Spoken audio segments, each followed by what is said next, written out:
ఈరోజు మనం ఈ రోమా పత్రిక 4వ అధ్యాయాన్ని పూర్తి చేసుకునేదానికి ప్రభుత్వం చూపించాడు. ఎందుకంటే వాక్య భాగాన్ని మనం అర్థం చేసుకుంటూ ముందుకు వెళ్ళడం చాలా కష్టతరమైనటువంటి జీవితం. అయినా కూడా ప్రభు మన పట్ల కృప చూపించి మనకు ఈ యొక్క అధ్యాయాన్ని పూర్తి చేసుకునే వాక్యాన్ని మనకు అనుగ్రహించినందుకు నేను ఎంతగానో కృతజ్ఞతాస్తుతులు చెల్లిస్తూ ఉన్నాను.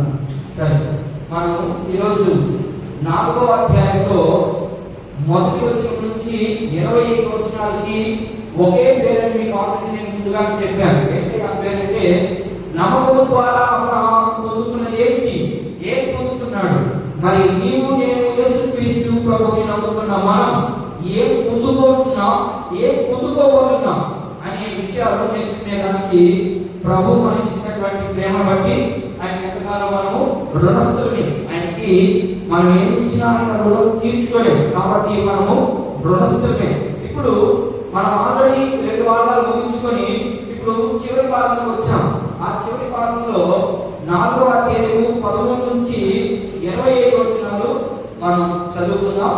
అందులో మొదటిగా 4వ అధ్యాయం 13 నుంచి 17 వచనాలు, అలాగే అక్కడ 3 విషయాలు ఉన్నాయి. ఆ 3 విషయాలు ఏంటంటే, స్వాస్థ్యము ఎలా పొందుకున్నాడు, నమ్మకం ద్వారా స్వాస్థ్యం పొందుకున్న అబ్రహాము.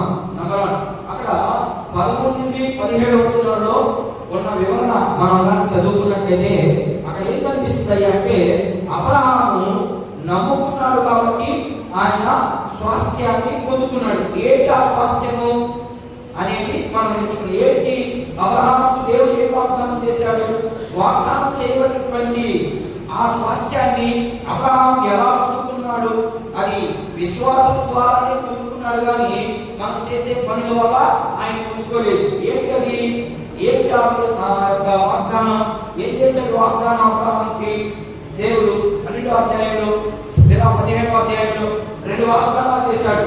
ఒకటి కనాను ఇస్తానన్నాడు, ఇది కనాను వాగ్దానం. 2 కనాను వాగ్దానాన్ని విశ్వాసం ఏమించుకోవాలంటే యేసుక్రీస్తుని ఉంచుకోవాలి. కనాను అంటే కనాను పరలోకానికి సంబంధించినటువంటి మాట. ఆ పరలోకానికి వెళ్ళాలంటే మనం కూడా ఒక స్వాస్థ్యాన్ని పొందుకోవాలి. ఏమిటో ఆ స్వాస్థ్యం అంటే యేసుక్రీస్తుని స్వాస్థ్యాన్ని పొందుకోవాలి. అబ్రహాము అంటే స్వాస్థ్యాన్ని పొందుకున్నాడు, ఆయన కనానులో చేరాడు. అయితే మనము విశ్వాసులుగా అబ్రహాము యేసుక్రీస్తుని చూశాడు, నువ్వు కూడా యేసుక్రీస్తు ప్రభు మీద విశ్వాసం వచ్చినప్పుడు మాత్రమే మనం కూడా ఆ పరలోక గమ్యాన్ని లేకపోతే దేవుడు చేసినటువంటి వాగ్దానం లేదా స్వాస్థ్యం పొందుకోవాలి అంటే ఖచ్చితంగా ఏముండాలంట, స్వాస్థ్యం పొందుకోవాలి. మనం ఆ స్వాస్థ్యాన్ని పొందుకోవాలంటే అది విశ్వాసం ద్వారానే మాత్రమే వస్తుందని అబ్రహాము చూపిస్తాడు. ఇది మొదటి పాయింట్. 2వ పాయింట్, నమ్మకం ద్వారా సంతానం. ఇది చాలా అందరికీ చాలా విచిత్రంగా కనబడుతుంది ఈ మాట. దీని దగ్గరకు వచ్చినప్పుడు నేను దీన్ని వివరించడానికి ప్రయత్నం చేస్తాను. సంతానం నమ్మకం ద్వారా ఉంటారా? లోకపరంగా ఇది అసాధ్యం. లోకపరంగా ఇది ఎవరు యాక్సెప్ట్ చేయరు. కానీ అబ్రహాము చూసిందంతా కూడా దేవుడు మాటే నమ్మాడు.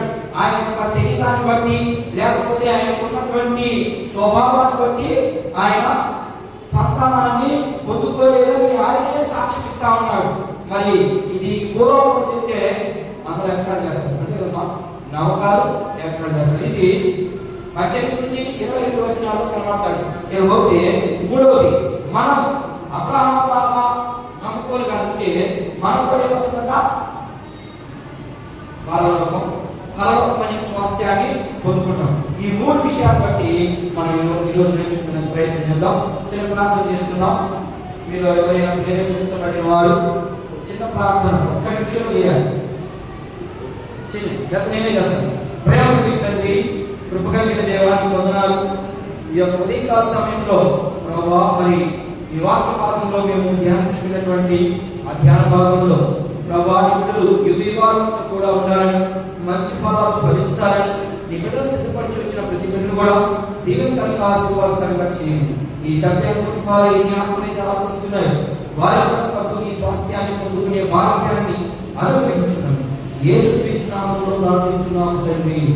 అవును చదువుతున్నాం. ఇప్పుడు చదువుదాం రోమా పత్రిక 4వ అధ్యాయం 11 నుండి 17 వచనాలు చదువుదాం. 11 నుండి 17 వచనాలు. అతడు లోకమునకు వారసుడని వాగ్దానము అబ్రహాముకైనను అతని సంతానముకైనను ధర్మశాస్త్రం మూలముగా కలుగలేదు కానీ విశ్వాసం మూలమునే నీతి మూలముగానే కలిగింది. ధర్మశాస్త్ర సంబంధులు వారసులైన ఎడల విశ్వాసము వ్యర్థమగును, వాగ్దానములు నిరర్థకమగును. ఎలయనగా ధర్మశాస్త్రము ఉగ్రతను పుట్టించును. ధర్మశాస్త్రము లేని ఎడల అతిక్రమమును లేక నదికి అనగా ధర్మశాస్త్రం గల వారికి మాత్రం కాక అబ్రాహాముకున్నట్టు విశ్వాసం గల వారికి కూడా దృఢము కావాలని కృపను అనుసరించినదని. ఈ పాయింట్ పెట్టుకోండి. కృప విస్తరింప చేసినది ఉంటున్నట్లు అది విశ్వాసం మూలమైనదాయను. తాను విశ్వసించిన దేవుని ఎదుట అనగా మృతులను సజీవులుగా చేయువారును లేని వాటిని ఉన్నట్లుగా నడిపించువారునైన దేవుని ఎదుట మనందరికీ తండ్రి అయి ఉన్నాడు. నిన్ను గూర్చి నిన్ను అనేక జనములకు తండ్రిగా నియమించినదని రాయబడి ఉంది. ఇక్కడ మీకు ఏం కనపడింది చెప్పండి అంటే మీకు ఏమర్థమైంది? ఇక్కడ అబ్రహాముతో చేసిన వాగ్దానం ఇది. ఏంటయ్యా వాగ్దానం అంటే ఇక్కడ అనేక జనములకి అన్నాడు. అనేక జనముకి ఎవరైతే ఉంటారు? అబ్రహాము అంటారా? చదవబడినటువంటి ఆ భాగంలో చాలా మంది అర్థం చేసుకుంటే ఏంటంటే అబ్రహామే అందరికీ తండ్రి. మరో ఒకసారి నేను బాగా చదవాలి, మీరు చదివేటప్పుడే అర్థం చేసుకోవాలి. చదువు ఒకసారి మళ్ళా 15వ వచనం చదువు. ధర్మశాస్త్రము ఏం పుట్టిస్తుందట? ధర్మశాస్త్రంలో ఉన్నటువంటి మాటల్ని చేయకపోతే ఉగ్రత పుట్టిస్తుంది. ధర్మశాస్త్రము లేని ఎడల అంటే అతిక్రమం అంటే పాపాలు లేకపోవు అంతే కదా. ధర్మశాస్త్రం ఉన్నప్పుడే కదా పాపం ఏంటో పుణ్యం ఏంటో తెలుస్తుంది. ఇది ధర్మము, ఇది న్యాయము, ఇది నీతి, ఇది తప్పు, ఇది అబద్ధము అని మనకి ఎప్పుడు తెలుస్తుంది అంటే ధర్మశాస్త్రం ఉన్నప్పుడు మాత్రమే తెలుస్తుంది. ఒకవేళ అది లేకపోతే నిరంతరమైన దానివల్ల ప్రయోజనము లేదు. ఈ కారణము చేతను ఆ వాగ్దానము యావత్ అంతటికి అనగా ధర్మశాస్త్రం గలవారికి మాత్రమే కాక అబ్రహాముకున్నట్టి విశ్వాసము గలవారికి కూడా ఏంటంట? విశ్వాసునికి దృఢంగా ఉండాలి, విశ్వాసులు కాని వారికి కూడా దృఢంగా ఉండాలి. చదువు. ఇది ప్రాముఖ్యమైన మాట. కృప అనుసరించి ఉండునట్లు అది విశ్వాసం మూలమైనదాయను. తాను విశ్వసించిన దేవుని ఎదుట అనగా మృతులను సజీవులుగా చేయువాడును లేని వాటిని ఉన్నట్టుగానే పిలుచువాడునైనా దేవుని ఎదుట అతడు మనందరికీ తండ్రి అయి ఉన్నాడు. ఇందును గూర్చి నిన్ను అనేక జనములకు తండ్రిగా నియమించినది అని రాయబడింది. ఇప్పుడు ఆలోచించేయండి, ఎవరు తండ్రిగా నియమించాడు? అబ్రహాము అందరికీ తండ్రేనా? ఆయన ఒక ప్రత్యేకమైన పిలుపు ఉంది కదా, ఒక ప్రత్యేకమైనటువంటి ఉద్యోగం ఆయన ఇచ్చాడు కదా. ఏంటో ఉద్యోగం ఆయనకి ప్రత్యేకం. అందరికీ ఆయన తండ్రి అవడు. మీరు చదివేటప్పుడు అర్థం చేసుకోమని నేను అందుకని మళ్ళా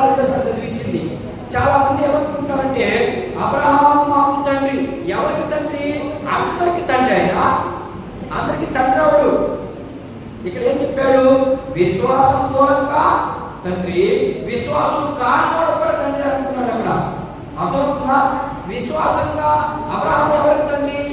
విశ్వాసం మాత్రమే తండ్రి. అది దేవుడు ఇచ్చిన ఉద్యోగం ఆయనకి, లేకపోతే దేవుడు ఇచ్చినటువంటి గిఫ్ట్ అది.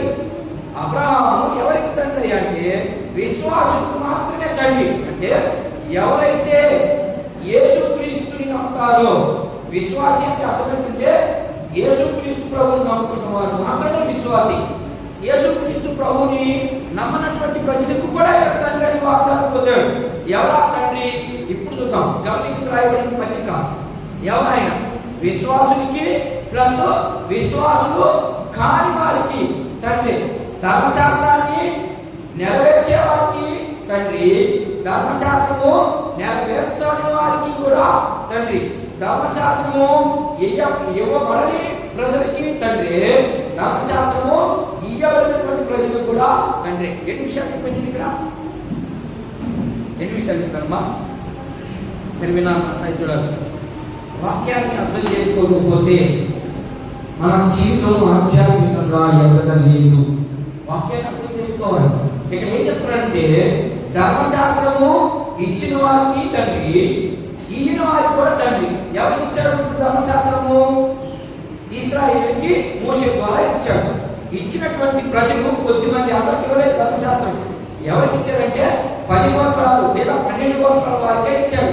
వాళ్ళందరికీ కూడా ఇవ్వలేదు ధర్మశాస్త్రం. ఇప్పుడు అదే మాటను తీసుకొచ్చి చూపిస్తున్నాడు. ఒరే బాబు, ఒరే యూదులారా, మీరేమనుకున్నారంటే దేవుని వాగ్దానాలు లేకపోతే దేవుడు ఇస్తానన్నటువంటి స్వాస్థ్యము మాదే. అదే కదా 3వ అధ్యాయంలో మనం చూసాం. ఏమని? అబ్రహాము మా తండ్రి, వాగ్దానాలు మావి, స్వాస్థ్యము మాది, అన్ని మాయే, మీ కాదు అని అంటున్నారు వాళ్ళు. ఎవరు? యూదులు. అలాంటి వారికి ఒరే లేదురా బాబు, మీరు మీ మనోనేత్రాలు గుడ్డివైపోయినాయి, మీరు ఇంకా వెలిగింపబడలేదు. ఇక్కడ ఏం మాట్లాడుతున్నాడంటే దేవుడు అని రాయబడి ఉంది అన్నాడు. ఎక్కడ రాయబడి ఉందంటే ధర్మశాస్త్రంలో రాయబడి ఉంది. ఆ ధర్మశాస్త్రం అంటే పంచకాండాల్లో ఉంటుంది ఈ మాటలన్నీ. అట్లాగే కీర్తన గ్రంథంలో కూడా ఉంటుంది. ప్రతి పుస్తకంలో ఉంటాయి ఈ మాటలు. సరే, వాటిని చూపిస్తూ మీరు ఏమనుకుంటారంటే ధర్మశాస్త్రాన్ని మాకు ఇచ్చాడు కాబట్టి వాగ్దాన ఫలం మాది, ఆశీర్వాదాలు మావి, దేవుడు మాకు తప్ప నీకెవరికి దేవుడు కాదు అనే భావంలో మీరు ఉన్నారు. కానీ అబ్రహాము వచ్చే సమయానికి ధర్మశాస్త్రం లేదు. అంతే కదా? అబ్రహాము ఇప్పుడు పుట్టాడు, 450 సంవత్సరాల తర్వాత ధర్మశాస్త్రం వచ్చింది. అబ్రహాము పుట్టడం జరిగింది, చనిపోవడం జరిగింది, ఆ తర్వాత వచ్చింది ఏంటి? ధర్మశాస్త్రం. ఆ ధర్మశాస్త్రాన్ని నమ్మనటువంటి అబ్రహాముని మీరు తండ్రిగా భావిస్తున్నారే, మరి అబ్రహాంకి ఎక్కడ ఉన్నది? మరి అబ్రహాంని ఎక్కడ పూజిస్తున్నారు మీరు? అర్థమవుతుందని చెప్పేది అంతే కదా? కానీ అబ్రహాము కూడా చూసింది ఎవరిని అంటే స్వాస్థ్యం. ఇస్సాకు అనే స్వాస్థ్యాన్ని కదా చూసింది, లేకపోతే కనాన్ అనే స్వాస్థ్యాన్ని చూసింది. మీరేమనుకుంటున్నారు? కనాన్ అనే స్వాస్థ్యాన్ని చూసారనుకుంటున్నారు, ఇస్సాకు అనే స్వాస్థ్యాన్ని చూసుకుంటున్నారు. అవి శారీరకంగా మాత్రమే పనికొస్తాయి. ఆధ్యాత్మికంగా అంటే మీరు దేవునికి పిల్లలు మీరు అవ్వాలి అంటే ఖచ్చితంగా ఈ వ్యక్తిని నమ్మాలి. అర్థమవుతుందా? అర్థం కావట్లేదమ్మా? అర్థమవుతుందా? అర్థమవుతుందా? అర్థం కాలేదా? ఏమ్మా మౌనం ఉండవాకండి. మీరు మౌనంగా ఉంటే నేనేదో చెప్పుకొని వెళ్ళిపోతే ఏమొస్తుంది? సుఖం లేకుండా ఎందుకు జీవించడం? ఇప్పుడు యూదునికి పౌడికి ప్రశ్న గుర్తుపెట్టుకోనండి. ఇదంతా వాదన జరుగుతూ ఉన్నాయి. ఒక కోర్టులో ఎలా వాదన జరుగుతూ ఉందో అలాగ వాదన జరుగుతూ ఉంది. ఏమని? ఇప్పుడు సరే మీ భాషలోకి వస్తాను. పెద్దోళ్ళు ఏం చెప్తారు? తప్పు చేయొద్దని చెప్తారు. అంతే కదా? పెద్దోళ్ళు తప్పు చేయొద్దని చెప్తున్నారు. తప్పు చేస్తే ఒకవేళ తప్పు చేశాము, ఏంటి పరిస్థితి? తప్పు చేస్తే పెద్దవాళ్ళు ఏం చెప్తారమ్మా? శిక్ష వస్తుంది నీ మీదకి, నువ్వు అనుభవిస్తావని చెప్తున్నారు.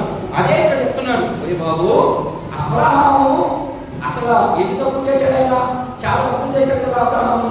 మరి అలాంటి ఆయనకే శిక్ష రాదే, మీరు ఆయన నమ్ముతున్నారేంటి?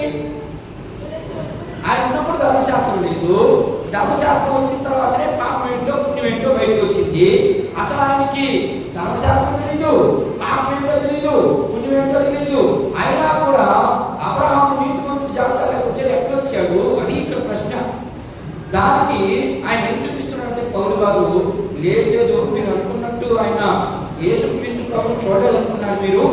నేను ప్రకటించే ప్రభుని చూడలేదనుకున్నారు మీరు. లేదు, అబ్రహాము ఎప్పుడు ఆదికాండము 12వ అధ్యాయం ప్రారంభం నుండే 12వ అధ్యాయం ప్రారంభం నుండి ఆ స్వాస్థ్యాన్ని చూశారు. ఏంటి ఆ స్వాస్థ్యము? మీరు అనుకున్నట్లు 2 స్వాస్థ్యాలు. అర్థమైందా? ఏంటి మొదటి స్వాస్థ్యం? అబ్రహాముకి దేవుడు వాగ్దానం ఏం చేశాడు? ఆదికాండం 12వ అధ్యాయంలో, ఆదికాండం 12వ అధ్యాయం 1వ వచనం ఏముంటుంది? ఎన్ని కంటక వాక్యాలు ఏమో చెప్పండి, బైబిల్ చెప్పండి.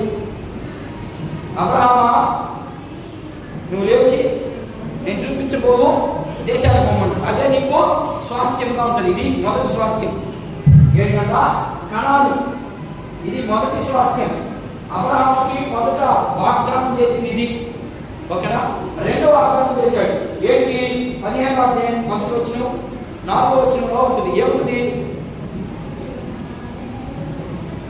బయటికి రామన్నాడు అబ్రహాముని పిలిచి. అప్పుడు ఆయన వయసు ఎంత?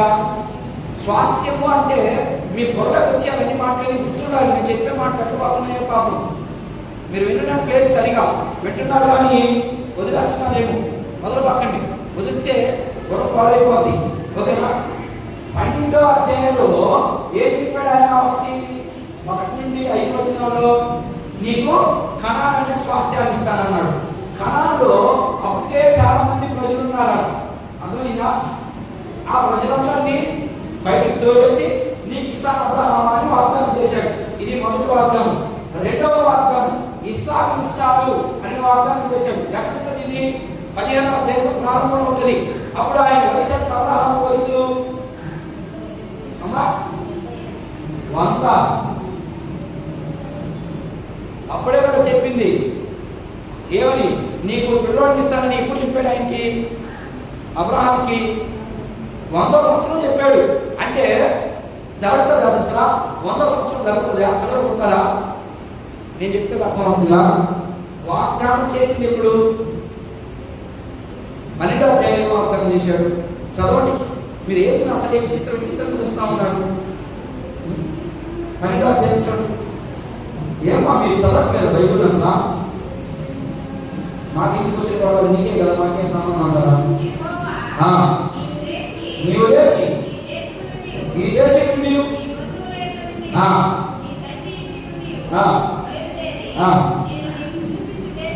అది వాగ్దానం. అంటే నేను మీకు చూపించబో దేశానికి వీళ్ళు, అది నీకు స్వాస్థ్యం. లేకపోతే వాగ్దానం. ఆ వాగ్దానాలన్నీ కూడా నెరవేర్చబడాలంటే ఎలా నెరవేర్చబడ్డాయి? దాన్ని చెప్పడానికి మీకు నేను ఏమ్మా దాన్నే నేను మీకు బోధిస్తున్నాను. వాగ్దానం పొందుకోవాలి అంటే ఏం చేయాలైనా విశ్వసించాలి. అదే ఇక్కడ నమ్మకం ద్వారా అబ్రహాము ఏం పొందుకున్నాడంటే చాలా పొందుకున్నాడు. వాటన్నిటిలోకి ప్రాముఖ్యమైనది ఈ 3. మొదటిది కనానుని దేవుడు చెప్పాడు. అప్పుడు 75 సంవత్సరాలు ఆయన వయసు. ఎప్పుడు? మీరు అనుకున్నట్లు అబ్రహాము పిలిచాడు. అప్పుడు 75 సంవత్సరాలు. ఎవరికి? అబ్రహాముకి. 15వ అధ్యాయానికి వచ్చేసరికి ఇప్పుడు 15:1 చదువు. 15:1 చదువు. ఏం చెప్పిన తర్వాత ఏమని? కనాను ఇస్తానని చెప్పేసిన తర్వాత యెహోవా వాక్యము అబ్రహామునకు దర్శనమందు వచ్చి, అబ్రహామా భయపడు, నేను నీకు కేడమును, నీకు బహుమానమును అత్యధికమని చెప్పాడు. అందుకు అబ్రహాము ప్రభువైన యెహోవా నాకేమి ఇచ్చినా ఏమి, నేను సంతానము లేని వాడని. మరి ఇందాక ఏం చెప్పింది? సంతానం 12వ అధ్యాయం ఇస్తామన్నాడు కదా, అది కదా చెప్పింది. వాగ్దానం చేసింది ఎప్పుడంటే 12వ అధ్యాయం అంటున్నారు మీరు. 15వ అధ్యాయంలో వాగ్దానం కనాను వాగ్దానం. అది అర్థమైందా? 12వ అధ్యాయంలో కనాను ఇస్తానన్నాడు. అది కనాను వాగ్దానం. 15వ అధ్యాయంలో ఇప్పుడు బయటకు తీసుకొచ్చాడు. బయటకు తీసుకొచ్చి నీకు నేను పిల్లలు ఇస్తానన్నాడు. నాకు చూపిస్తాను చూడండి. 4వ వచనం యెహోవా వాక్యం మధ్యకు వచ్చి ఇతడు నీకు వారసుడు కాడు, నీ గర్భవాసమున పుట్టబోవాడు నీకు వారసుడు అని చెప్పాడు. చాలు చాలా ఇక్కడ కూడా రెండు విషయాలు ఉన్నాయి. ఇక్కడ కూడా రెండు విషయాలు ఉన్నాయి. ఏంటో రెండు విషయాలంటే నీ గర్భంలో ఇప్పుడు ఆల్రెడీ ఒక పుట్టేశాడు. ఎవరికి పుట్టాడు బిడ్డ? హాగకు పుట్టాడు. ఈడు నీకు స్వాస్థ్యమవుడు, ఈడు నీకు సొంతమవుడు, ఈడు అలాయుడే నీకు ఇప్పుడు పుట్టుకోతాడు. అప్పుడు ఈ వయసు ఎంత? 100 సంవత్సరాలు. అది వాగ్దానం. ఓకేనా? 100 సంవత్సరాలప్పుడు వాగ్దానం చేశాడు దేవుడు. 100 సంవత్సరాలు పిల్లలు పుట్టారా? పుట్టరు. శరీరం ఏమైపోతుంది? మృతతుల్యం అంటే చచ్చినోట సమానముడు. మనిషికి రావాల్సినటువంటి క్రోమోజోముల సంఖ్య ఏముండవు. అలాంటప్పుడు దేవుడు మాట్లాడాడు. అబ్రహామా బయట ఆ మాట ఒకసారి బయట మాట చదవండి. 4వ వచనం కన్ఫ్యూషన్. 5వ వచనం. మరియు ఆయన తీసుకొని వచ్చి నీవు ఆకాశం చూచి నక్షత్రములు ఎక్కించుటకు నీ చేతులను ఎక్కించమని చెప్పాను. అప్పుడు ఆయన వయసేమో 100 సంవత్సరాలు. దేవుడేమో వెళ్ళాడు. నక్షత్రాలు ఎన్ని ఉన్నాయో అంతమంది కూడా నీకు అన్నాడు. అబ్రహాం ఏమనుకోవాలా? మనం ఏమనుకుంటాం? మాసైనా ఖచ్చితంగా అనుకుంటాం. నువ్వు 100 నా వయసు 100 ఏళ్ళు ఇంకేం వచ్చేది. అందులో ఈయన వయసుకి ఈయన పురుషుడు కాబట్టి ఈయనకి అధిక బలం ఎక్కువ ఉండొచ్చు. స్త్రీకి కుదరదు. అర్థమైందా? స్త్రీకి 60 ఏళ్ళకే క్లోజ్, ఇంకేముండదు. 60 ఏళ్ళకి అంత అయిపోతాం పని. ఇక 40 ఏళ్ళు 90 ఏళ్ళు వచ్చేసినాయి అప్పటికి. ఎవరికి? శారకి. అప్పుడు అసలు జరగని పని అది. కానీ అబ్రహాము ఇది జరగని పని అన్నాడా? నమ్మాడు కాబట్టి ఆయన స్వాస్థ్యాన్ని, ఇస్సాకు అనే స్వాస్థ్యాన్ని కోరుకున్నాడు మొదట. కానీ కిందకు వచ్చేసరికి ఏం మాట్లాడుతున్నాడంటే అనేక మందికి ఆయన స్వాస్థ్యంగా ఉంటాడన్నాడు. అనేక మందికి అంటే అక్కడ 2 గుంపులు ఉన్నాయి. ఏమిటి ఆ 2 గుంపులు? దేవుని వాగ్దానానికి సంబంధించినటువంటి గుంపులు, రెండోది దేవునికి సంబంధం లేనటువంటి గుంపు. 2 గుంపులు. ఇక్కడే కొంచెం కన్ఫ్యూషన్ అవుతా ఉన్నారు మీరు. అవును కదా? అబ్రహాం చేసింది ఎన్ని గోత్రాలు? ఇస్సాకుకి ఎంతమంది పిల్లలు? 2. ఆ 2కి యాకోబుకి ఎంతమంది పిల్లలు? వాళ్ళే స్వాస్థ్యం. పర్వాలందరూ ఇంకొకటి ఉన్నాడు కదా కుమారుడు, వాళ్ళ ప్రకారం వీటి ప్రకారం కాదు, ఈ లెక్క ప్రకారం.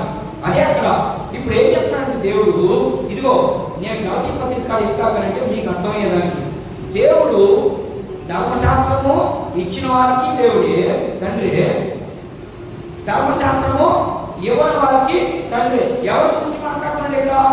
అబ్రహాం గురించి మాట్లాడుతున్నారు అనుకుంటున్నారు. అబ్రహాం అందరికీ తండ్రి ఎవరు? ఆయన విశ్వాసం మాత్రమే తండ్రి. ఎందుకని? ఆయన నమ్మాడు కాబట్టి మనం కూడా అదే రీతిగా యేసుక్రీస్తు ప్రభువు నమ్మాం కాబట్టి అబ్రహాం మనకు తండ్రి. మరి అందరికీ తండ్రి అని చెప్తున్నాడు వాక్యంలో. అందరికీ తండ్రి ఎవరు? ఇప్పుడు వస్తాడు ఆయన. అందరికీ తండ్రి ఎవరు? ఆయన అర్థమవుతుందా? అర్థమవుతుందా? ఆయన అర్థమవుతుందా? ఏమర్థమని చెప్పండి, 2 మాటలు చెప్పండి. ఏమ్మా ఏమర్థం కావట్లేదు మీకు? అట్టుగా మరి అర్థం ఏమర్థమైంది? ఇప్పుడు ఎన్ని విషయాలు చెప్పాడు ఆయన? చదవబడినటువంటి భాగంలో మనందరికి ఏమర్థమైంది? ఇది అర్థం చేసుకోవాలి వాక్యాన్ని. అక్కడ ఏం చెప్తున్నాడు? ధర్మశాస్త్రం ఇచ్చినటువంటి ప్రజలు 12 గోత్రాలు, వాళ్ళకి తండ్రి అబ్రహాం. ఓకేనా?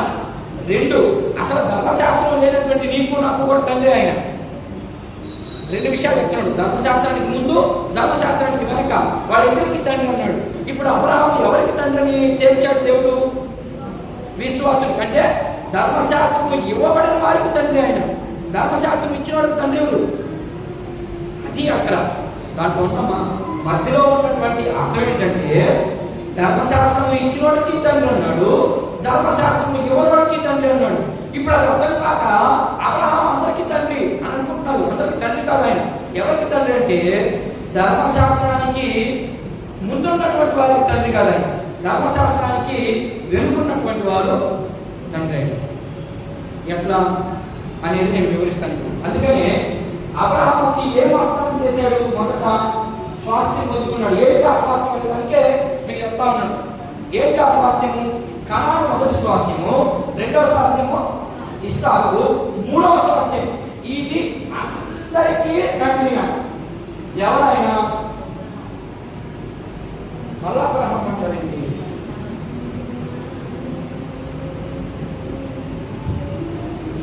కనాను మొదటి స్వాస్థ్యం, రెండు ఇస్సాకు స్వాస్థ్యం. ఇప్పుడు కనాను ఇచ్చాడు, ఇస్సాకు ఇచ్చాడు. ఇక మూడవది పోతున్నాడు. మూడవది ఏంటది? ఈ స్వాస్థ్యము అందరికీ తండ్రి అవుతాడు. ఇస్సాకు తండ్రి అయ్యాడా? విశ్వాసం తండ్రి అయ్యాడా? ఎవరయ్యాడు? అబ్రహాం అయ్యాడు. విశ్వాసుకి తండ్రి అబ్రహాం మాత్రమే, ఇంకెవరికి తండ్రి అవడా ఆయన. అర్థమైందా? మరి ఇక్కడ ధర్మశాస్త్రాన్ని కంటే ముందున్నటువంటి వారి ప్రజల సంగతి ఏంటి? అసలు ధర్మశాస్త్రం తెలియనటువంటి ప్రజల సంగతి ఏంటి? వాళ్ళ కూడా తండ్రి అవ్వాలి. ఎవరు? అబ్రహాములో పుట్టినటువంటి వ్యక్తే ఇస్సాకు తండ్రి అయ్యే ఛాన్స్ లేదు. మరి ఇప్పుడు ఎవరు ఆ స్వాస్థ్యం? ఎవరు? అబ్రహాముకి ఎవరు స్వాస్థ్యము? గలతీ పత్రిక 3వ అధ్యాయం చూద్దాం ఒకసారి. 10 ధర్మశాస్త్రము విధించిన క్రియలకు సంబంధులందరూ శాపమునకు లోనై ఉన్నారు. ఎందుకనగా ధర్మశాస్త్ర గ్రంథమందు రాయబడిన ఇది నదియు చేయుట యందు నిలకడగా ఉండాలి ప్రతి వాడును శాపవశము. ఏంటో ఇప్పుడు ఏమర్థమైంది మరి ఇక్కడ? మీకేమర్థమైంది చెప్పండి. మీకేం అర్థం కాదు. వాక్యం చదివేటప్పుడు ఏమర్థమైంది? ధర్మశాస్త్రానికి లోబడిన వాడు మాత్రమే, లోబడిన వాడా బాధపడి అక్కడ ధర్మశాస్త్రానికి లోబడిన వాడందరూ శాపగ్రస్తులే. మరి ఎవరు లోబడ్డారు? ఎవరు లోబడ్డారు కదా? అవును కదా? మరి ఎవరు లోబడినప్పుడు అందరూ శాపగ్రస్తులే కదా. మరి అబ్రహాం ఎట్లా మనకు తండ్రి అవుతాడు? ఆయన శాపం తెచ్చి పెట్టుకున్నాడు, మనం కూడా శాపం తెచ్చి పెట్టుకున్నాం కదా.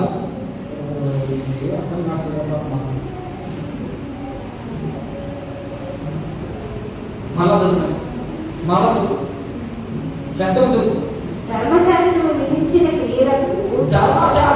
విధించిన క్రియలకు సంబంధులందరూ శాపమునకు లోనై ఉన్నారు. అంటే అర్థం ఏంటంటే ధర్మశాస్త్రము ఇచ్చినటువంటి ప్రజలు దాన్ని చేయాలి. దాన్ని చేయకపోతే శాపం వస్తుంది. దాన్ని ఎవరు చేయలేకపోతున్నారు. అర్థమైందా? చేయలేకపోయినప్పుడు ఇప్పుడు అందరూ శాపం వస్తాయి కదా. అంతే కదా? ఇప్పుడు అబ్రహాము ముందు, అబ్రహాం కంటే ధర్మశాస్త్రం కంటే ముందు ఎవరున్నారు? అబ్రహాం ఉన్నారు. ఇప్పుడు అబ్రహాము విశ్వాసం తండ్రి తెలుస్తున్నారు ఆయన. మీరు అనుకుంటున్నారు ధర్మశాస్త్రం చేస్తేనే మీకు విముక్తి, మీరు లేకపోతే మీకు రక్షణ, మీకు పాపం నుండి దూరం అయిపోతారు అనుకుంటున్నారు. అబ్రహాము ఏ ధర్మశాస్త్రాన్ని పాటించాడు? ఆయన ఇంటికొచ్చిన జాబితాలోకి వచ్చాడు అనేది వాడికి మైండ్ బ్లాక్ అయిపోయింది. అవును కదా? అబ్రహాం మాకు తండ్రి కదా, ఆయన ఉన్నప్పటికీ ధర్మశాస్త్రం లేదు కదా. అవును, ఎట్లయింది?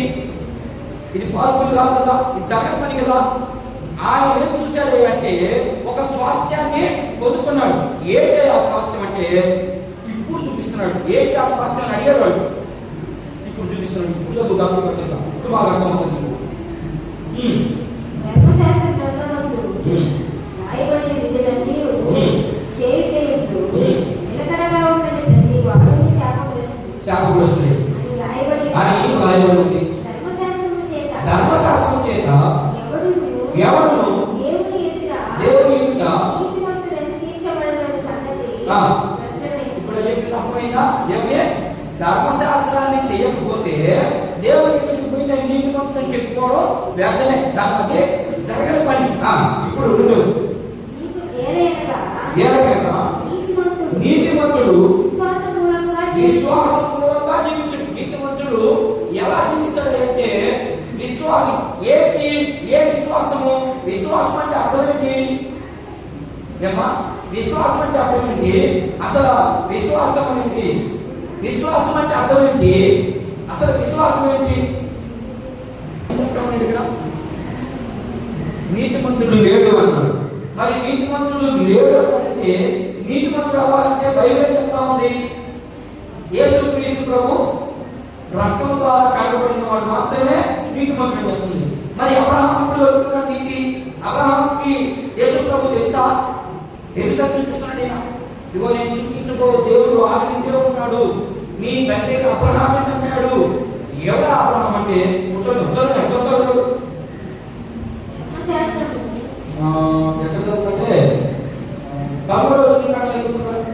ఆత్మను కూర్చిన వాగ్దానం, ఆత్మను కూర్చిన వాగ్దానం విశ్వాసం వలన మనకు లభించినట్లు, విశ్వాసం వలన మనకు లభించినట్లు అబ్రహాము పొందిన ఆశీర్వచనము క్రీస్తు యేసు ద్వారా క్రీస్తు యేసు ద్వారా అన్ని జనులకు కలుగుటకై క్రీస్తు మన కోసము శాపమై మనలను ధర్మశాస్త్రము యొక్క శాపము నుండి విమోచించెను.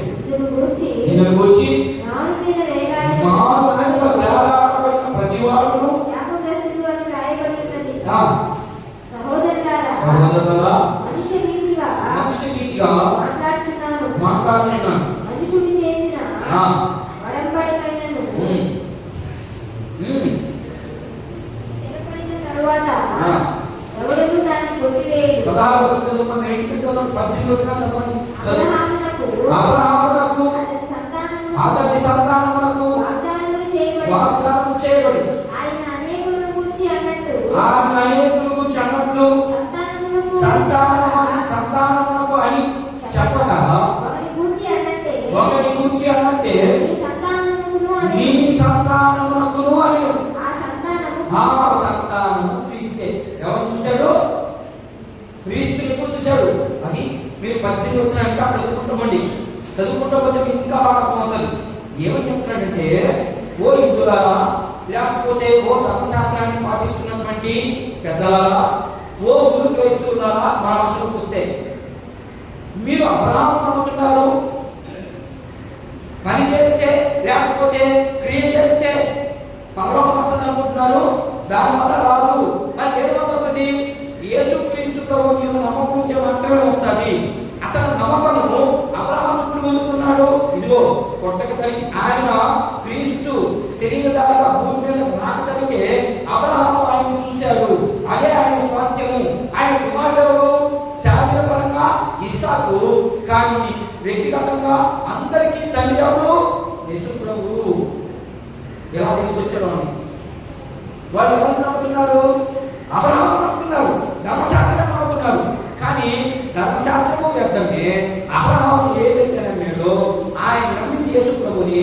మీరు యేసు ప్రభుని నమ్మండి, విశ్వసించండి, ఆ విశ్వాసంలో కొనసాగండి అని ప్రారంభిస్తూ ఏ పొందుకున్నాడు? మొదటిగా స్వాస్థ్యం.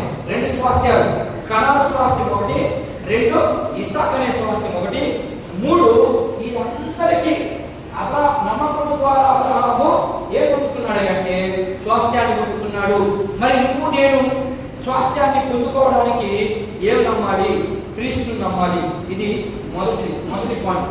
2 సంతానం ఎలా వచ్చే? సంతానము ఎలా వచ్చింది? విశ్వాసం ద్వారా సంతానం వస్తుందా? ఆలోచించండి. విశ్వాసం ద్వారా సంతానం వస్తుంది. చదువుకుంటూ రోమపత్రిక, రోమిలకు రాయబడిన పత్రిక 4వ అధ్యాయం చదువు. అక్కడ రాష్ట్ర 18 నుంచి చదవండి సార్. ఇలాగ ఉండునని చెప్పిన దానిని బట్టి తాను అనేక జనములకు తండ్రి అయినప్పుడు నిరీక్షణకు ఆధారం లేనప్పుడు అతడు నిరీక్షణ కలిగి నమ్మెను. మరియు అతడి విశ్వాసమునందు బలహీనుడు కాక రమారమి 100 ఏళ్ల వయసు గలవాడై ఉంది. మీరు 70 ఏళ్ళు అన్నారు. 100 ఏళ్ల వయసు గలవాడు అయిపోయాడు. 100 ఏళ్ల వయసులో ఇప్పుడు లోకంలోకి పోయి నీ పిల్లలు ఉంటారంటే ఎవరు తింటారా? ఈడు పోయి చెప్పారు బాని ఎవరికి అక్కడ ఉంటారు ప్రజలకి తింటారా? ఇది ఏం పిచ్చావు? ఇప్పుడు మీరు కూడా చెప్పండి, ఏమని పెళ్లి కాలకి నాకు గర్భం వస్తుంది అని చెప్పండి. అందరూ నవ్వుతారు. నమ్మలా ఆమెని కూడా వేరు ఎవరిని మరియమ్మని. ఇదేంటిది పెళ్ళిళ్ళ దగ్గర ఎలా కనుక వస్తుంది? మీకు అక్కడ కూడా వస్తాను నేను రేపు ఇంకా దగ్గరికి వస్తాము. ఏంది డిసెంబర్ దగ్గరికి వస్తే ప్రారంభం ఉంటే ఏ ఉంటాయి మీకు. ఇక అబ్రహాము 100 సంవత్సరాలప్పుడు గర్భం వస్తుంది అంటే నాకు దేవుడు వాగ్దానం చేసినట్టు అందరూ నమ్మారు. నమ్మకుండా అవ్వచ్చు. మేము ప్రభు దగ్గర ఉన్నాం, మేము దరిద్రతను అనుభవిస్తున్నాం, మేము ఈరోజు విశ్వాసంగా చలామణి అవుతున్నాం అని అనుకుంటున్నారేమో. లేదు, యేసు ప్రభుని మీరు హృదయపూర్వకంగా విశ్వసించాలి. హృదయంలో ఒకటి బయట ఒకటి పెట్టుకుంటే అది విశ్వాసం అవ్వదు. అదే చూపిస్తుంది ఇక్కడ. ఒరే బాబు, మీరు అనుకున్నట్టు ధర్మశాస్త్రం దేనికి పనికిరాదు, అక్కడి దాన్ని తీసేసారు లేదు, కొట్టివేయబడిందంటే దాన్ని చేయలేదు. ఏ మనిషి కూడా దాన్ని చేయలేదు. కాబట్టి ఇప్పుడు ఎవరి దగ్గరికి వస్తే మీరు నీతిమంతులు అవుతారు, చేయకపోతే మరణం తప్పదు. ఇప్పుడు ఆ మరణం నుంచి తప్పించుకోవాలంటే మరి మీరు ఎక్కడికి రావాలి? క్రీస్తుని నమ్ముకోవాలి. ఆ క్రీస్తుని ఆదామే నమ్మాడు, అబ్రహామే నమ్మాడు. అబ్రహాం నమ్ముకున్నాడు కాబట్టి మీకు కూడా నమ్ముకోండి, వస్తే మీకు కూడా రక్షణ వస్తారు, మీకు కూడా పాపం బాగు. అది చెప్పేదానికి ఆయన దూరాలు తిప్పుతా ఉన్నాడు. వాక్యాన్ని బైబిల్ అంతా చెప్పేది అదే. కానీ ఒక్కొక్కరికి ఒక్కొక్క సందర్భంలో చెప్పాడు, ఒక్కొక్కరికి అర్థమైనట్టు చెప్పాడు దేవుడు. మనకు అర్థం కావాలి. మనకు అర్థమైతే అప్పుడు మన భాష మారుతుంది, మన నడవడికి మారుతుంది, మన ఆలోచన మారుతాయి. ఒకవేళ మారు సప్పుడు కావచ్చు. మరి ఇప్పుడు వచ్చిన వాళ్ళు నాకైతే తెలియదు. చాలా మంది బాధ లేదు, వచ్చిందనుకుంటున్నారు, భ్రమలో ఉన్నారు. వీళ్ళు కూడా అనుకుంటున్నారు ధర్మశాస్త్రాన్ని పాటిస్తుంటే మేము ప్రార్థన చేస్తుంటే సరిపోద్దా? ఏమ్మా, వాళ్ళు ధర్మశాస్త్రం చేశారు, విశ్వాసం అయితే ప్రార్థన చేస్తున్నారు, చర్చిలు కట్టిస్తున్నారు, చర్చిల్లో భోజనాలు పెట్టిస్తున్నారు, ఇంకా బట్టలు ఇస్తున్నారు, చర్చికి కావాల్సినటువంటి ఇన్స్ట్రుమెంట్ అంతా తెచ్చిస్తున్నారు. వస్తుందా పర్లోకం? నీ హృదయాన్ని శుద్ధి చేసుకోవద్దు. ఇవన్నీ నీకు ఇవ్వడం చెప్పడు. దేవుడు అచ్చుకునే దేవుడు నీ దగ్గర తీసుకుంటాడు. అబ్బాయినా తీసుకోడు, నీకు ఇచ్చేస్తాడు. ఒకవేళ నీకు ఇకపోతే నీ పిల్లలకి ఇస్తాడు, ఒకవేళ వాళ్ళకి ఇకపోతే వాళ్ళ పిల్లలకి ఇస్తాడు. నువ్వు ఇచ్చిన ప్రతి పైసా ఆయన ఏమో అచ్చుకుని ఆయన ఇచ్చేస్తాడు. ఏదో ఒక రూపంగా 7 కాలాలు ఇస్తానన్నాడు, అది ఇప్పుడే ఇచ్చేస్తాడు, అలా ఇచ్చేస్తాడు. కానీ నువ్వు ఆయన చేరుకోవాలంటే నీకేమంటారా? ముందు హృదయ శుద్ధి ఉండాలి. అదే కదా మత్తయి సువార్తలో చెప్పింది. పాత నిబంధనలో జరిగిన ప్రతి మాట కొత్త నిబంధనలో రాయబడి ఉంది. అక్కడ ఆధ్యాత్మికంగా రాయబడి ఉంది, ఇక్కడ శారీరకంగా రాసి ఉంది. అంతే తేడా. బైబిల్ని అర్థం చేసుకుంటే ఇలా అర్థం చేసుకోవాలి. సింపుల్ బైబిల్ని అర్థం చేసుకోవడం, కానీ అందులో ఉన్నటువంటి మాటల్ని మనం జీర్ణించుకోవాలి. హృదయంలో అది జీర్ణించుకొని కొన్ని మాటలు జీర్ణించుకొని చెప్పలేకపోయా అని చెప్పబడలేకపోయా అన్నప్పుడు దేవుడు ఆ లెక్కరాయిగా రాయమ్మా ఖచ్చితంగా రాస్తాడు. మీకు ఉదాహరణకి లాజరు ధనవంతుడు చచ్చిపోయారు, ఇద్దరు పోయారు. నా వెనకాయ చెప్పారు, అక్కడ విన్నానువా? వినలేదయ్యా, నాకెందుకులే, నువ్వు నాకు చెప్పాలా అన్నావా?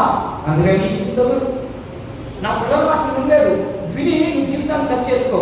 నీకు ఇక్కడ విమోచన చూడలేదు. విన్నావు ఎక్కడ చేశారు? అదే చెప్పాడు లోకాసు వార్తలు 9వ అధ్యాయం. మీరు పోయి మీ బాగా దుమ్ము వచ్చింది అంతే. ఆ దుమ్ముడు ఎక్కడ చెప్తుంది చెప్పండి. చదవండి, లోకాసు వార్త చెప్పండి. రేపు డిసెంబర్ ప్రారంభం నుంచి అదే ఇక లోకాసు వార్త ప్రారంభిస్తాను. అర్థమైనా? డిసెంబర్ ప్రారంభం నుండే చదవండి. మీరు వెళ్ళండి, చెప్పడమే నీ డ్యూటీ. వెళ్ళకపోవడం నీకు అనవసరం. నేను చూసుకుంటాను సంగతి. జాగ్రత్త. పరలోకంలో తేలిక వస్తుందా? అబ్రహాము స్వాస్థ్యం పదవి వచ్చిందా? కాదు. ఎన్ని శ్రమలు పడ్డాడు. మరి పరలోకం రావాలంటే, ఆ నిత్య రాజ్యం దొరకాలంటే నువ్వు ప్రభు కోసం ఏం చేశావు? ఏం బాగుంటున్నావు? ఏం మార్చుకున్నావు? బాగుంటున్న సంగతి పక్కన పెట్టావు. ఏం మార్చుకున్నావు నీ జీవితంలో? అదే ఇక్కడ అడిగేది. అదే ఎక్కడికి ఓ ఇందులారా, ఓ ముందు క్రైస్తులారా, మార్చుకోండి మీ జీవితాలు. మీ హృదయం సరిలేదు. మేము నిద్ర చేసే ముందు పని ఏమి సంపాదిద్దాం, ఏం కాలం, ఏం తిందాం, ఇది కాదు ప్రాముఖ్యం. దాంతో పాటు ఇది కూడా ప్రాముఖ్యమే చూపిస్తాను. ఇప్పుడు అబ్రహాము విశ్వాసం కొనకి ఏమనుకున్నాడంట? సంతానాన్ని. అది లోపల చెప్తే ఎక్కడ చేస్తాడు? అక్కడ అబ్రహాము నమ్మాడు. మరి నువ్వు నేను దేవుడితో కూడా నడిస్తే, దేవుడితో కూడా శ్రమ పడితే పొందుకుంటావా పర్వకాన్ని? మరి లోపల మాత్రం ఏమంటారు? దేవుడు వాడికి ఎందుకు వారు చర్చికి మనుషులు అవునమ్మా, వాడికి ఎందుకు వస్తాయి జబ్బులు? వాడికి ఎందుకు వస్తాయి సార్? అసలు దేవుడికి అసలు ఏమి రావద్దంట. ఇదేంటి? దేవుడు ఉంటే నేను ఎదుర్కొంటారా బాబా? బయట చెప్తా ఉంటే దేవుడు మన ఎదుర్కొంటే అసలు ఏమి రావంట, ఏం రావంట. ఏమి రాకుండా అన్నీ మీ ముందుకు తెచ్చి, అర్థమైందా, ఆ సకల పదార్థాలను తెచ్చిపెట్టి మీ అవసరాలన్నీ మీరు అద్భుతంగా చేస్తూ ఉంటే అప్పుడు దేవుడు ఉన్నట్టు. అర్థమైందా? చర్చికి ఫుల్గా ఉంటే ఆ చర్చిలో దేవుడు ఉన్నట్టు, కాదు చర్చిలో దేవుడు లేదా? అమ్మా ఆలోచించి ఈ లోకంలో అనేక మంది ఏమనుకుంటారంటే దేవుడు వాడికి ఇందుకోసం పాపం శ్రమ, వాడికి ఇందుకోసం కష్టం, కొన్ని మనం తెచ్చుకుంటాం, అయితే అది పక్కన. అర్థమైందా?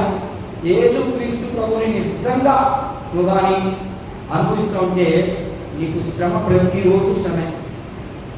ఆ శ్రమలో నేను నిలబడి దేవుడు నువ్వు శ్రమ అని నీ మీద రాకపోతే నీకు ఆ దాన్ని తప్పించుకున్నదానికి వేరే మార్గం పెట్టేసినాడు దేవుడు. ముందుగా చెప్తాడు, ఇదిగో ఈ విధంగా చేయాలి. ముందుగా చెప్పినప్పుడు మనం ఏం చేస్తాం? ఉదాహరణకి తలుపు వేసేసాం, గడి పెట్టేసాం, పక్కన లోపల 4 పాములు వదిలేసాం. ఏం చేయాలనుకున్నాం? చర్చిలో ఉన్నామ్మా, చర్చిలో ఉన్నాం, దేవుడు అందులో ఉన్నాం కదా, అందులో మన ఇంట్లో సరే పక్కన మేడం ఈ రోజు అంతా ఫ్రెష్గా తలస్నానం చేసుకొని వచ్చారు కదా, అందరూ వచ్చారు, ప్రభావం తీసుకుందామని అందరూ వచ్చారు. ఎవరో వచ్చి బిల్డర్ తీసేసి మనం బయటకు మారకుండా ఒక 4 పాములు వదిలేసాం. ఏం చేయకూడదు? శ్రమ వచ్చింది, శ్రమే కదా అది. ఇప్పుడు ఏం చేయాలి? దేవుడు ఉంటే, ఈ చర్చిలో దేవుడు ఉంటే పాము మమ్మల్ని కలపకూడదు అనుకుంటున్నారు. అంతేకమ్మా, పాము కలపకూడదు గమ్ముంటుందా? అరుస్తుంది, దాని స్వభావం అది. అలాగనే శ్రమ వచ్చింది, ఆ శ్రమ నుండి తప్పించుకోవాలి అంటే మార్గం ఆల్రెడీ ఉంటుంది. ఓకేనా? ఆ మార్గం నుండి ముందుగానే నీకు చెప్పాడు ఎలాంటి ఆ మార్గం తప్పించుకోవాలి. ఏంటి ఆ మార్గం? నువ్వు ఎప్పుడు ఆ మార్గాన్ని తెలుసుకోగలుగుతావు? ప్రార్థన పూర్వకున్నప్పుడే. అంతే. దానిలో శంకర్ మిషక్ ఏం చేశారు? మండతా ఉన్న అగ్ని వచ్చాక రాజు ఏసీ అన్నాడు, రాజా మేము సామాన్యంగా వస్తాం కానీ నువ్వు చెప్పిన పని మాత్రమే చేయి అన్నాడు. రే ఏం చేసింది లోపల అన్నాడు. అంతే. వచ్చారు ముగ్గురు, వచ్చారు. వాళ్ళు ఎంతమంది? ముగ్గురినే వేసేసారు లోపల. కానీ రాజు మాత్రం 4 కనపడుతున్నారంట. విదేశీ ముగ్గురు అయితే 4 కనపడు. చూడండి ఎంత విశ్వాసం చూడండి. అప్పుడు మనకున్న అలాంటి విశ్వాసం అసలు ఉన్న పరలోకమా? ఒక్కొక్కరు ఆలోచన. ప్రభు మనం లెక్కాడు కదా, ఒక్కొక్కరు ఆలోచన. దాన్నే విశ్వాసాన్ని గట్టిగా ఉండండి. అబ్రహాము కంటే మీరు ఎక్కువగా ఉన్నప్పుడు మాత్రమే ఈ పరలోకాలనే స్వాస్థ్యాన్ని పొందుకుంటారు. అబ్రహాము అసలు ఆయనకి దూరం తెలియదు, దూరం చూశాడు కాబట్టి స్వాస్థ్యాలు పొందుకున్నాడు. ఎన్ని స్వాస్థ్యాలు పొందుకున్నాడు? ఆయన 3 స్వాస్థ్యాలు పొందుకున్నాడు. అందులో ఎందుకు అబ్రహాము గొప్ప వ్యక్తి అంటే బైబిల్ అంతట్లోకి ఆయన చూడకుండానే అన్నాడు దేవుడు. అందుకని ఆయన గొప్ప వ్యక్తి. మీరు కూడా అలాగనే పరలోకాన్ని చూసారా? చూడలేదు. మరి చూడకుండా మనం ఏం చేయాలా? దాన్ని అనుభవించాలని ఇందాక చదివాడు. ఏంటంటే పరలోక స్వాస్థ్యాన్ని భూమి మీద అనుభవిస్తారు. ఈ భూమి మీద అనుభవించాలంటే నువ్వు ప్రభుత్వం ఉన్నావు. అంతే సింపుల్, 2 మాటలు. సరే, లేకపోతే 4వ పాయింట్ ఒకటి చెప్పి నేను ముగించడానికి ప్రయత్నం చేస్తాను. మనం నేర్చుకోవాలి ఇక్కడి నుంచి. చూద్దాం మనం ఎలా ఉండాలి.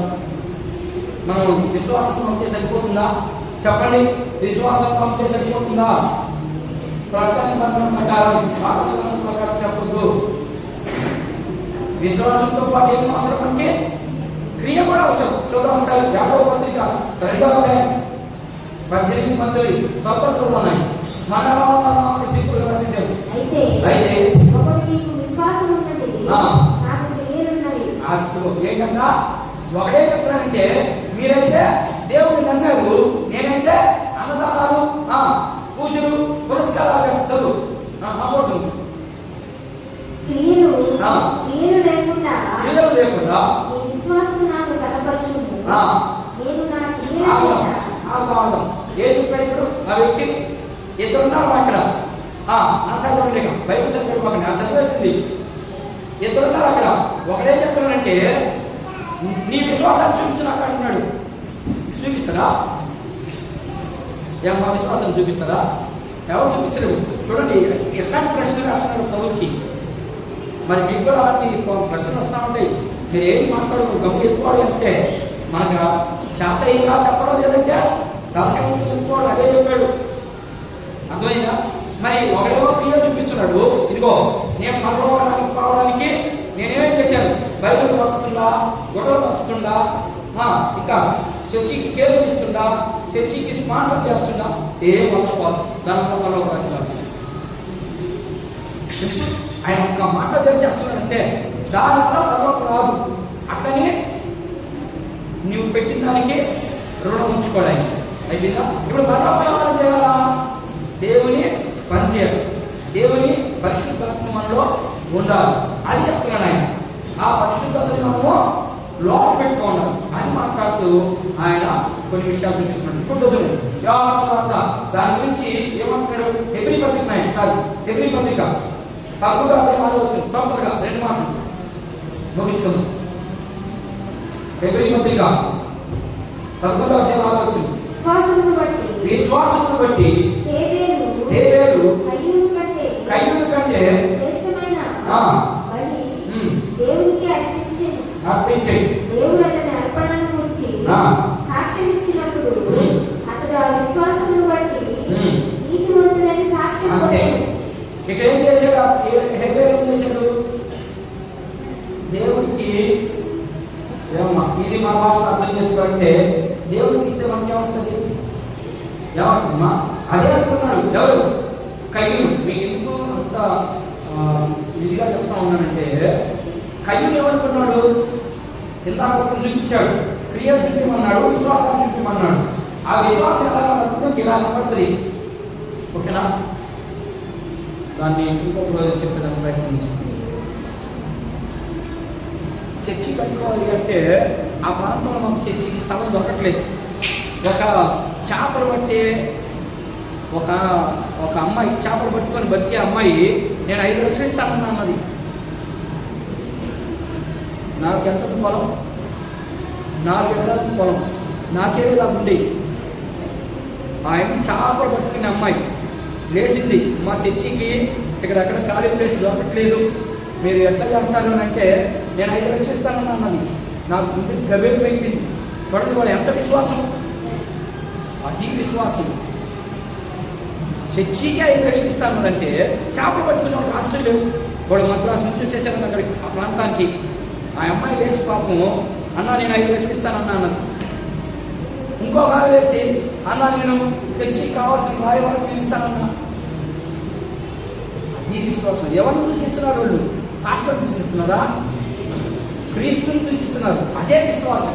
అలా కొనసాగాలని చెప్తున్నాడు ఇక్కడ. హేబేలు విశ్వాసంతో తెచ్చిచ్చాడు, కయ్యూను అవిశ్వాసంతో తెచ్చిచ్చాడు. అందుకని వాడు తీసేశాడు, వాడిని లెక్కలో తీసేశాడు. హేబేలు మాత్రమే లెక్క వేసుకున్నాడు. మరి మీరు కూడా ఎలా అర్పిస్తున్నారో విశ్వాసంతో అర్పించండి. అప్పుడే మన కుటుంబం దీవెనకరంగా ఉంటుంది. అవిశ్వాసంతో నువ్వు ఎంత ఇచ్చినా వ్యర్థమైపోద్ది. అలా చేయొద్దని చెప్తున్నాడు ఇక్కడ. యోహాను సువార్త మీరు కొన్ని వచ్చిన చదువుకోండి, 11వ అధ్యాయంలో చదవండి. యోహాను సువార్త చాలా నీట్గా ఉంటుంది. అక్కడ క్రీస్తు పిల్లలు ఎలా ఉంటారో కొన్ని మాటలు చూపిస్తూ ఉంటున్నాయి. 3:16 యోహాను 3:16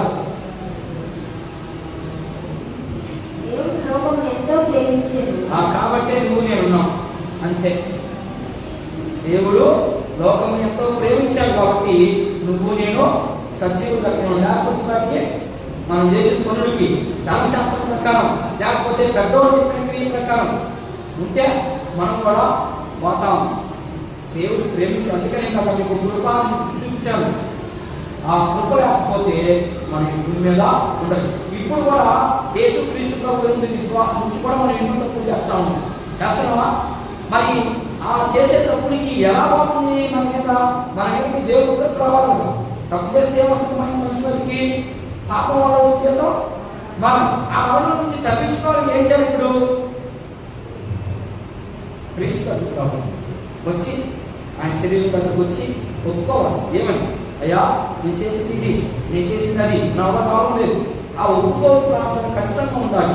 ఆ ఒప్పుకోలు ప్రార్థన ఉన్నప్పుడు మాత్రమే మనము కొత్త జీవితంలోకి వెళ్తాము. ఆ ఒప్పుకోలు లేనప్పుడు నువ్వేం చేసినా అర్థమైపోతుందని కొన్ని వచ్చిన లాస్ట్ 4వ అధ్యాయం 14 వచ్చి చదవండి, 5:24 చదవండి, 6:37 చదవండి, 7:35 చదవండి, 11వ అధ్యాయం 25, 26 వచ్చిన చదువుకోండి.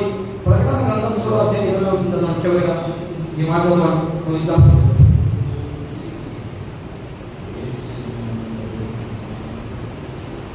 చదువు ప్రకటన గ్రంథం. ఇదిగో ఇదిగో నేను తలుపు వద్ద నిలుచుంటే రక్షణాను ఎవడైనను నా ఎవరైనను నా స్వరముని స్వరముని తలుపు తీసిన ఎడల నేను అతని ఎదుకు వచ్చి అతనితో నేను నాతో కూడా ఆయన ఎన్నో విషయాలు చెప్తా ఉన్నాడు మనకి. కానీ మనం ఏం చేస్తున్నాం? ఏమి వినడం లేదు. ఇంకొక మాట చూడండి, మత్తయి సువార్త 11వ అధ్యాయం 20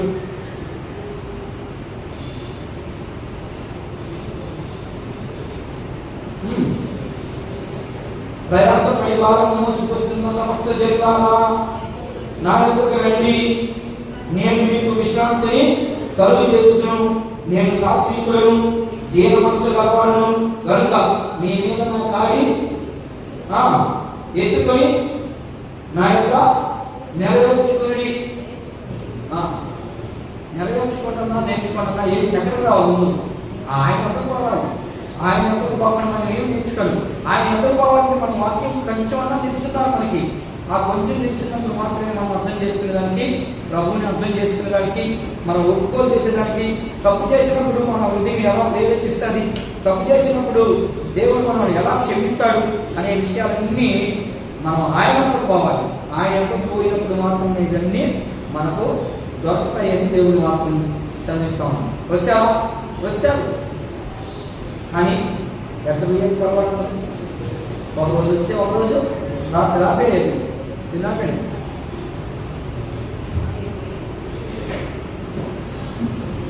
ఎవరో ఉన్నారు మనిషి ఏమన్నారు?